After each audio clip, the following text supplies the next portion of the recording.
આજનો દિવસ આપણો વાંચ્યો ગયો. એટલે એના વાઈફ કે કાંઈ વાંધો નહીં, કાલ ડબલ આવશે. રાતના ભગવત નામ લે પણ મનમાં પાછી વ્યથા થાય કે આજનો દિવસ તો આવો ગયો. પછી તો એવા દિવસો આવવા માંડ્યા કે ઝુંડના ઝુંડ આવે. અને પછી તો એની ખ્યાતિ થઈ ગઈ ખડકસેરની ચારે બાજુ કે ઓહો હો, આને જે સંતોની સેવા કરે, વૈષ્ણવોની સેવા કરે એવી કદાચ આખા ભારતમાં કોઈ નહીં કરતું. પોતે પીરસે ને પોતે સવારના પોરમાં એને નાહવાની વ્યવસ્થા કરી દે, ને ચપ્પલ ન હોય તો એના ચપ્પલની વ્યવસ્થા કરી દે, કપડાં ન હોય તો કપડાની વ્યવસ્થા કરી દે. વાહ વાહ થઈ ગઈ. જો બહુ વાહ વાહ થાય ને એટલે લોકો પછી ઈર્ષાળુ હોય, અને સારા કાર્યો કરતા હોય ને એની ઈર્ષા બહુ થાય, એ લોકોથી સહન ન થાય. અને એની જે પાછળ પડે ને લોકો, એની સાથે ઝુંડ થઈ જાય કે વાન પાડ્યો. એટલે બેચાર એના જે દુશ્મના, આને કોઈ યારે દુશ્મના હોય, આ તો કહેતો બધાય મારા. પણ જે દીવાનની સમકક્ષ હતા અને દીવાની વાહવા થવા માંડી એટલે બધા રાજાના કાન ભર્યા. હવે રાજા વાજા વાંદરા, એને કાચા કાન હોય. કાચા કાન એટલે ઓલું માટલીનું ઘડું કાચું હોય ને તો ક્યાંક ભટકાય ને એટલે તરત ફૂટી જાય. એટલે આ કાચા કાનવાળા હોય ને એને કોઈ ભરાવે ને એટલે તરત એના કાન ફૂટી જાય. ઘણાને કોડિયા હોય, ઘણાને કાન હોય અને ઘણાને કર્ણ હોય. કોડિયા હોય એ આવા હોય, કાન હોય એ સાંભળે ખરા પણ વિચારે, અને કર્ણ હોય ને એ સાંભળે જ નહીં, સારું જ સાંભળે, ભગવાનના ગુણાનુવાદ. તો રાજાને કોડિયા હતા. રાજાએ કીધું, અરર, એ કે રાજા સાહેબ અમારે તમને નથી કહેવું, પણ આ દીવાન તમારું ભંડાર ખાલી કરી નાખશે. તમે આટલું સરસ રાજ ચલાવો છો, તમારું રાજમાં નામ છે, તમે કર કેવા માપમાં ઉઘરાવો છો, પ્રજા તમારાથી રાજી છે, પણ આ તો તમારો આખો નિધિ ભંડાર ખાલી કરી નાખશે. કારણ કે આટલા સંતોને આટલા આવે છે, હવે એના પગારમાં તો આટલું થાય નહીં. રાજા કે અત્યાર સુધી ન કીધું. એ કે પેલા આજે તમે જોયા કેટલા સંતો આવે છે. રાજાએ જોયું, ઓહો, ને બધા આવે, દીવાન સાહેબ જય શ્રી કૃષ્ણ, દીવાન સાહેબ જય શ્રી કૃષ્ણ, દીવાન સાહેબ. રાજા કે આટલું તો મારું નામ નથી. બોલાવ્યા. ખડકસેન, ઇમરજન્સી છે, મીટિંગ આવો. ખડકસેન એના વાઈફને કહ્યું કે હવે તમે બધું કરો, હું જાઉં. ગયા. એ કે તમે મારું આખું પૈસાનો ભંડારો ખાલી કરી નાખ્યો લાગે. એ કે હું તો અડતો જ નથી, હિસાબ જોઈ લ્યો બધા. મારો જે તમે પગાર આપો છો એમાંથી આટલા બધા થોડા જમે. આમ તેમ બાજવા મેં. એટલે ખડકસેને કહ્યું, એ કે રાજાના આપના ઓલામાં કરનો હિસાબ, ખર્ચનો હિસાબ અને બેલેન્સ, આ બધું મારા મોઢે છે. રોજ હું હિસાબ કરું છું. આટલું બેલેન્સ ને આ તમે જોઈ લો. રાજા કે મારે કાંઈ નથી સાંભળવું, તમે મારું જ વાપરો. બોલાય ચડાવ્યા હતા. હવે હિસાબ ન જોવે ત્યાં સુધી શું કરે? પકડી નાખ્યા જેલમાં. જેટલા વખતથી ભંડારો ચાલે જ ને અમારા ઘરે, અને મારો ખજાનો વાપરો છો ને, એટલા દિવસ જેલમાં રહ્યો, પછી તમારો ન્યાય કરવામાં આવશે.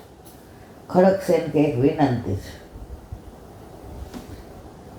કે સાધુ સંતોને હેરાન ન કરતા. તો કહું પૈસા નહીં આવે તો સાધુ સંતો તો ભૂખ્યા જ જવાના ને. હવે તમને ગાળો દેશે ને ત્યારે ખબર પડશે. ખડકસેન કે મારો પ્રભુ બેઠો છે ને મારે શું ચિંતા. ઘરમાં જેટલી મૂડી હતી ને દાગીના હતા ને બધું વેચીને ભંડારો ચાલ્યો. અઠવાડિયું થયું તો રાજાને રાતના સ્વપ્નમાં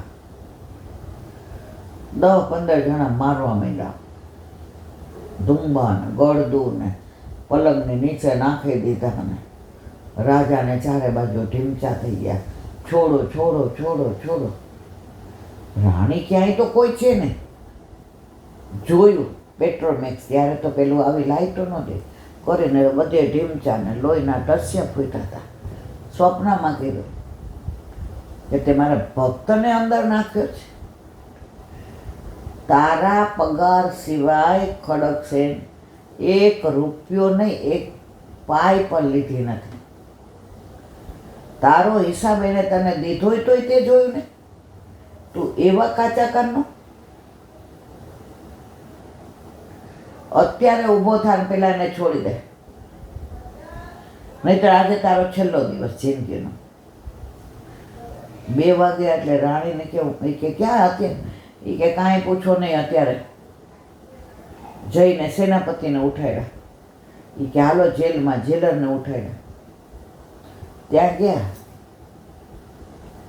તો ખડકસેન તો જેલમાં. શ્રી કૃષ્ણ શરણામામા, શ્રી કૃષ્ણ શરણામામા, શ્રી કૃષ્ણ શરણામામા, શ્રી કૃષ્ણ શરણામામા. રાજા કે આને ભક્તિ તો જો, આને કેવા ખૂંખાર મેં જેલ ઓલા ચોરને એની યારે પૂર્યો છે. આ બિંદાસ ભગવાનનું જ નામ લે છે. એના મોઢા પર તેજ જો, એને કોઈ તકલીફ નથી કે મને ખોટો પૂર્યો છે.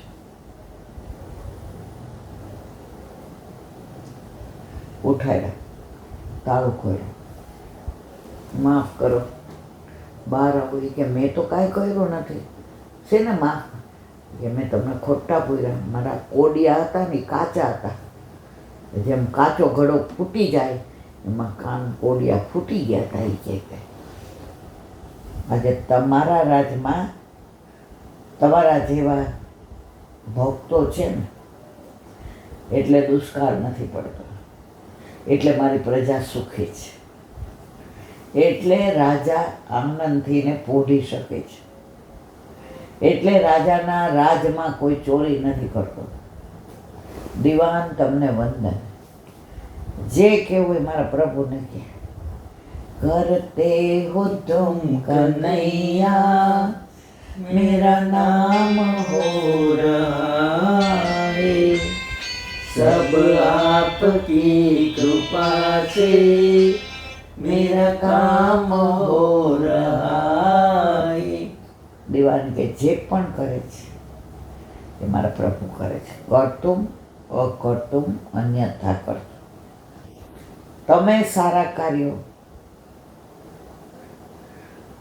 તમે સંસ્કારી રીતે રહેશો, તમે ઘરમાં ગોકુળ જેવું વાતાવરણ રાખશો તો પ્રભુ તમારા સાક્ષી છે. તમને ક્યારેય કાંઈ તકલીફ નહીં પડવાની. અને ક્યાંય આવી અણકરી આવશે તો પ્રભુ આમ કરીને ઊભા છે, જો મારા ભક્તનું નામ તો લે. તો મારા વાલા, આ બધી વાતો કોઈ કપોળ કલ્પિત નથી, હકીકત છે. તો પુષ્ટિ માર્ગ હોય કે સનાતન ધર્મ હોય, ભક્તો દ્વારા જ આપણી સંસ્કૃતિ ઉજળી છે. આવા ભક્તો થઈ ગયા, એના ચારિત્રનું ગાન હજી કરીએ છીએ તો એમાંથી પ્રેરણા મળે છે. અત્યારે ડિપ્રેશન કેટલા વધી ગયા છે, ન્યુરોલોજીસ્ટ કેટલા વધી ગયા છે.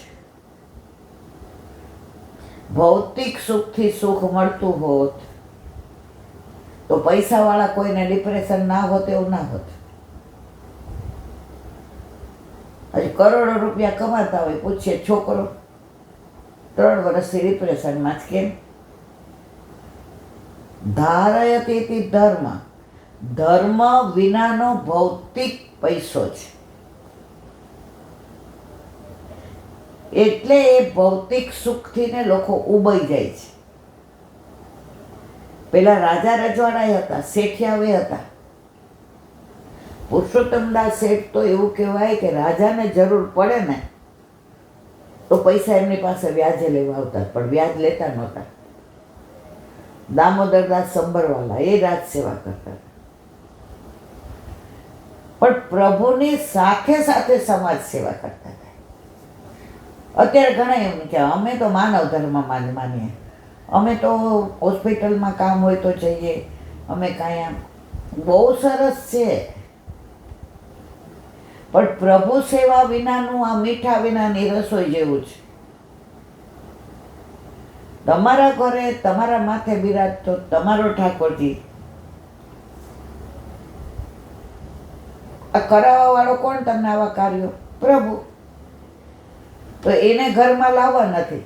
આવું ના જેવું મારા મા બાપને વૃદ્ધાશ્રમમાં મૂકું અને હું પછી બીજાના વૃદ્ધાશ્રમમાં સેવા કરવા જાઉં અને પછી એમ કહું કે હું તો માનવ સેવામાં માનું છું. તો મારા વાલા આ બધી વાતો એટલે અત્યારે સમાજમાં સળગતા પ્રશ્ન આ જ છે.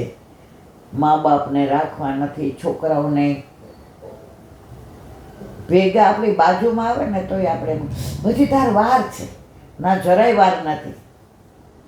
આ નાનપણના સંસ્કાર હશે ને તો મોટા થયા પછી જો ગુલાબનો છોડ વાવીએ ને ત્યારે એને ઝાડવો પડે, સાચવવો પડે, પાણી નાખવું પડે, પ્રકાશ બરાબર આવે છે કે નહીં, એના કુંડાને બરાબર જોઈ લઈએ. પણ એકવાર ગુલાબ આવવા માંડે ને પછી તમારે ચિંતા કરવાની જરૂર નહીં. તો આપણે તો ઓલા છોડને જ, મૂળને જ નથી પેલું કરતા. તમે નર્સરીમાંથી એને છોડ લઈ આવો ને એની યાર માટી આવી હોય મૂળમાં, એના હોતી જ તમારે માટી નાખવી પડે. એને ખંખેલી નાખો ને તો ઓલો મુરઝાઈ જાય. તો આપણા છોકરાઓને મૂળ માટી એની જરૂર છે જે આપણા સંસ્કાર દેવાના છે. એ ખંખેરીને કહીએ તારે હજી વાર છે, પછી 20 વર્ષનું થાય ને કહીને ભાઈ દંડવત કર. આ બધામાં હું નથી માનતો મામે, ભગવાન બધે છે. ઓકે, આપણા કરેલા આપણે ભોગવીએ.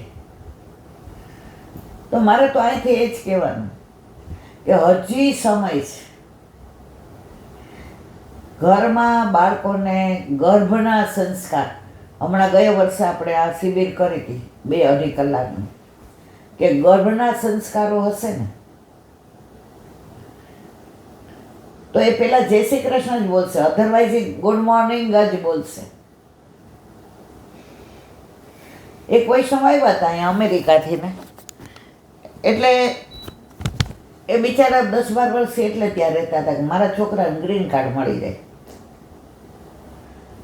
તો એના દીકરાનો દીકરો હતો. એટલે આવીને ઓલા બેનને એને અમને જય શ્રી કૃષ્ણ, ઓલા કે હેલો આંટી, ગુડ ઇવનિંગ. મેં કીધું હા ગુડ ઇવનિંગ. બેઠા. મેં તો બેટા તું તો અમેરિકા નથી રહેતો, તારા બા દાદા અમેરિકા રહે છે. તો એ તો જય શ્રી કૃષ્ણ બોલ્યા, તું કેમ ગુડ? તો કે મારા મમ્મી પપ્પા મને શીખવાડે છે કે હવે આપણે વહેલા મોટું અમેરિકા જવાનું, ત્યાં આવું બધું ના ચાલે. કોઈ આવે એટલે good morning, good afternoon, good evening. મને એ કે ઓલા ફોક એટલે કાંટા આવે ને ખાવાના, એનેથી ખાતાય શીખવે છે મને, ટેબલ ડિસિપ્લિનને. મેં ઓલાની સામું જોયું.